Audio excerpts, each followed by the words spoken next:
Hindi dahil humarap na sa pagdinig ng House Justice Committee kaugnay ng mga reklamong impeachment laban kay Vice President Sara Duterte ay isasalang na ng House Prosecution Team bilang testigo sa paglilitis ng Senate Impeachment Court. Yan ang tugon ni House Prosecutor at Bukidnon 2nd District Representative Jonathan Kit Flores nang tanungin kung ito ba ang konsiderasyon para maging witness sa impeachment trial ni VP Duterte si dating Senador Antonio Trillanes IV. Inakusahan ng dating senador ang pamilyang Duterte kabilang na ang vice-presidente na tumanggap umano ng mahigit 180 million pesos na halaga ng drug money. Of course, dapat dadaan yan sa vetting, of course, no?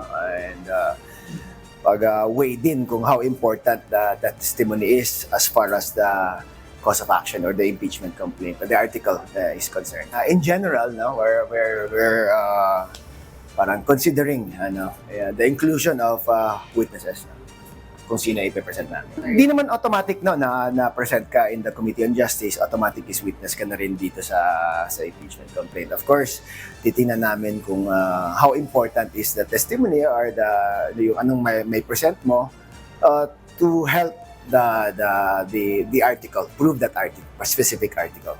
Pinag-aaralan din ng prosecution team kung ihaharap bilang testigo ang mga kawani ng mga partikular na bangko. Kaugnay ito ng alegasyong hindi maipaliwanag na yaman ng vice-presidente. Importante para ma-explain naman or mabigyan ng linaw nung anong mga transactions that were involved. So that's one of the siguro key issues dun sa yung second article.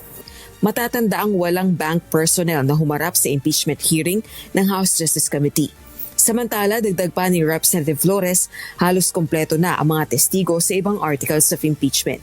Tiyak nang ipepresenta bilang testigo ang mga kawani ng Commission on Audit, Office of the Ombudsman, Anti-Money Laundering Council at Securities and Exchange Commission. 4 na articles of impeachment ang kinakaharap ng vice-presidente. Ang maling paggamit ng confidential funds, hindi maipaliwanag na yaman, panunuhol at matinding pagbabanta. Rosa Lico, Zumahataw sa Balita Ngayon.